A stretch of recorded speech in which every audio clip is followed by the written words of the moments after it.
Hello guys, welcome back to micro online service आस्टा। दोस्तों, आप सभी का बहुत बहुत स्वागत है। आज की इस वीडियो में हम बात करने वाले हैं, अगर आपने आशा स्कॉलरशिप एसबीआई आशा स्कॉलरशिप का फॉर्म भरा है तो इसमें 4 प्रकार की गलतियां आपसे हो रही है। इसमें से कौन कौन सी इंपॉर्टेंट है और कौन कौन सी गलतियों का क्या क्या समाधान रहेगा, ये पूरी जानकारी आज इस वीडियो में मैं आपको बताने वाला हूँ। तो चलिए शुरुआत करते हैं। अब देखिए, करना क्या रहेगा। सबसे पहले आपको यहाँ पर buddyforstudy.com इसकी वेबसाइट पर आ जाना है। जैसे आप यहाँ पर आते हैं तो सबसे पहले अपने को करना क्या रहेगा। आपको यहाँ पर देखिए, आपके सामने एक ऑप्शन रहता है लॉगिन का। यहाँ पर आपको लॉगिन वाले सेक्शन के ऊपर क्लिक करना रहेगा। आईडी लॉगिन करने के बाद में आपको क्या करना रहेगा। अब यहाँ पर लॉगिन होने के बाद में आपको सबसे पहले आपको यहाँ पर प्रोफाइल वाले सेक्शन के ऊपर क्लिक करना रहेगा।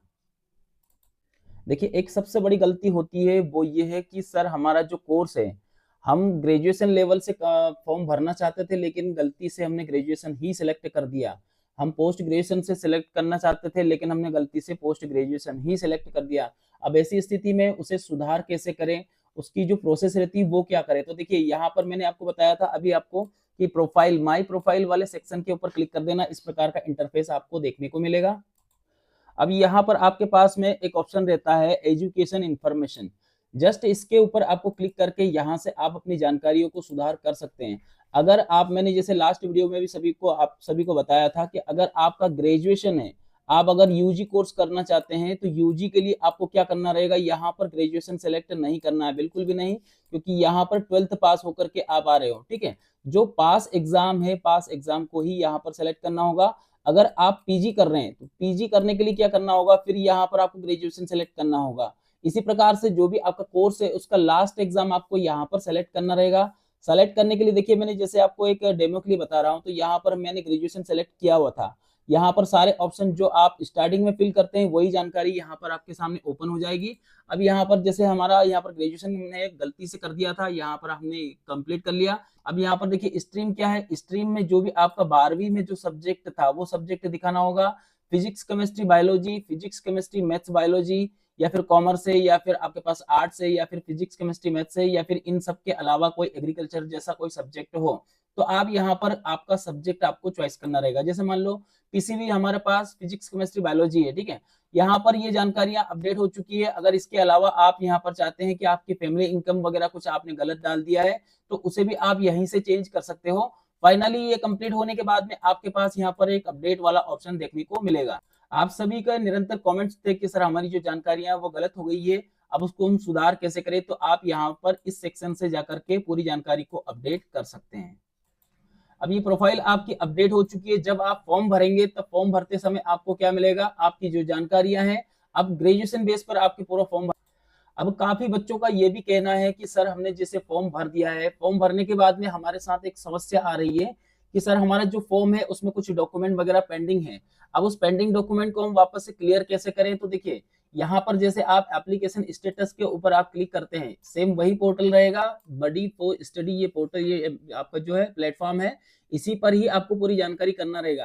तो यहाँ पर जैसे आप आते हैं तो आपके सामने जो जो भी स्कॉलरशिप के लिए आपने फॉर्म भरा है वो यहाँ पर आपको देखने को मिलेगा।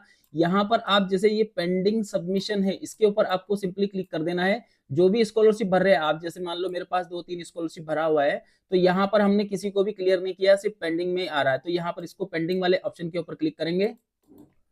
अब यहाँ पर आपके पास में एक ऑप्शन रहता है स्टार्ट एप्लीकेशन। जैसे आप इसके ऊपर क्लिक करते थे, जो आपका एप्लीकेशन जो फॉर्म भरते समय आप लोग करते थे, सेम वैसा का वैसा टास्क आपके सामने ओपन हो जाएगा। अब देखिए, मैंने वहां पर 12th पास किया तो यहाँ पर ऑटोमेटिकली ग्रेजुएशन आ चुका है।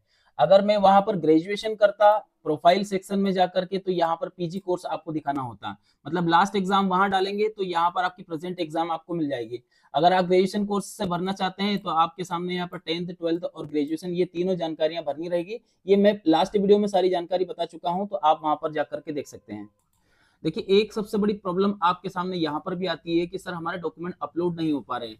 आप डॉक्यूमेंट अपलोड करते समय आपका जो फाइल रहती है, जैसे आप फोटो दे रहे हैं तो आप वहां पर रीनेम करके उसका नाम देंगे, फोटो आपका नाम लिखें, उसके बाद में आप फोटो लिखेंगे।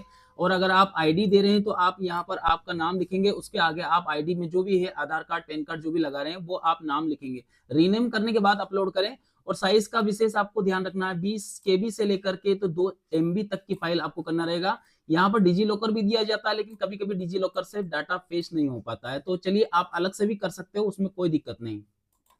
अब देखिए सबसे ज्यादा जो प्रॉब्लम अभी स्टूडेंट को आ रही है वो आ रही है एसबीआई बैंक पासबुक को लेकर के। क्या सर हमारे पास एसबीआई का ही अकाउंट होना चाहिए या फिर कैंसल चेक हमारे पास एसबीआई का ही होना चाहिए? ये सबसे बड़ा सवाल आप सभी के दिमाग में चल रहा है। चलिए इसके बारे में संपूर्ण तरीके से जानकारी मैं आपको बताना चाहूंगा। देखिए यहाँ पर इसमें साफ साफ लिखा हुआ भी है, bank account detail of applicant, या तो एप्लीकेंट का होगा या फिर पेरेंट्स का।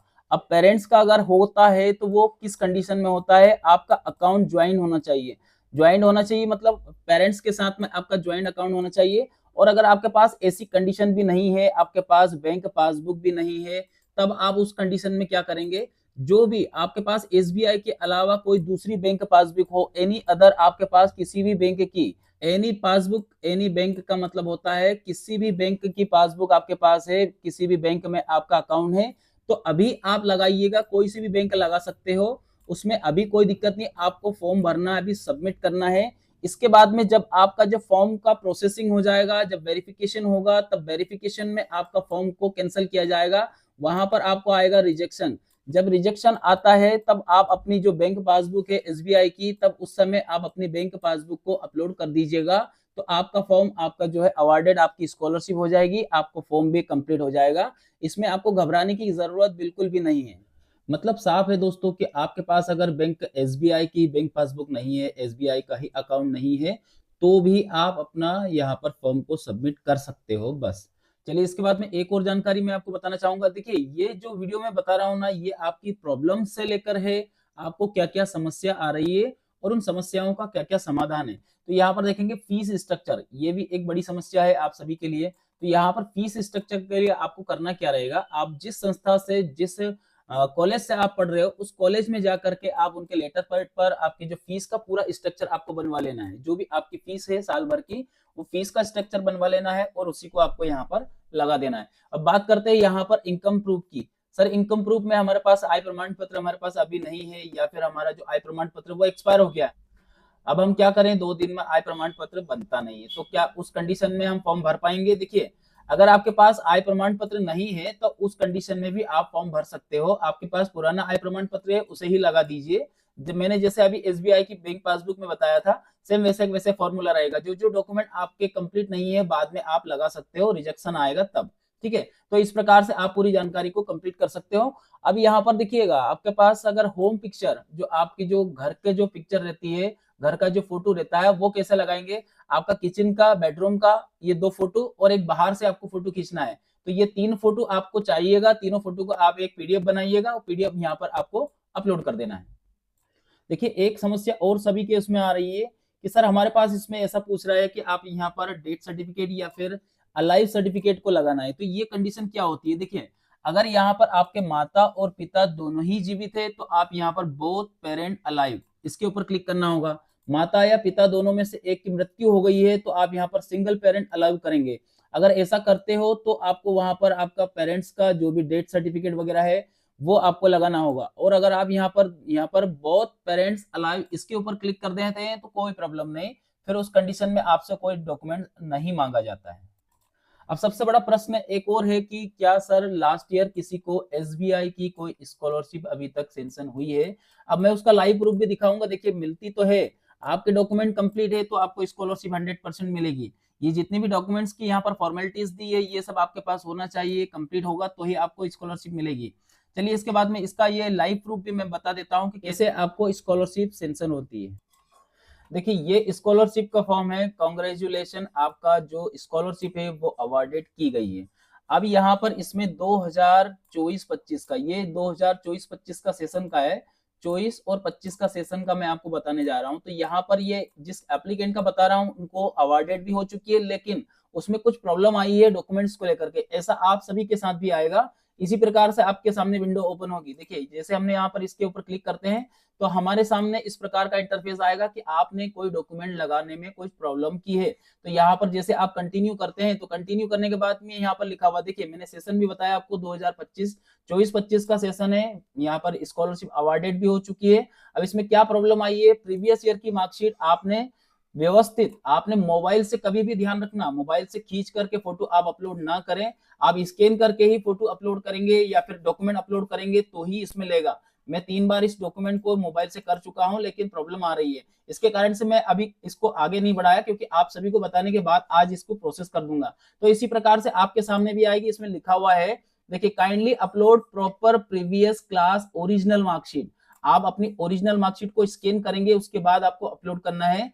तो इस प्रकार से ये पूरी कंप्लीट जानकारी आ जाएगी, यहाँ पर अपलोड कर देंगे। इसके बाद में यहाँ पर आपके सामने जो लास्ट टाइम आपने स्कैन किया था वो भी यहाँ पर देखने को मिलेगा, और लास्ट में आपको यहाँ पर अपलोड करने के बाद कंटिन्यू वाले ऑप्शन के ऊपर क्लिक कर देना है। तो आपकी जो स्कॉलरशिप की जो प्रोसेस है वो वापस से आगे बढ़ जाएगी। तो इस प्रकार से आप अपनी जितनी भी समस्याएं हैं उन समस्याओं का समाधान इस वीडियो के माध्यम से कर सकते हैं। तो आज के लिए दोस्तों इतना ही। वीडियो अच्छा लगे तो एक लाइक करके चैनल को सब्सक्राइब करें, वीडियो को लाइक करें। धन्यवाद आप सभी का वीडियो देखने के लिए। आपका दिन शुभ रहे। जय हिंद।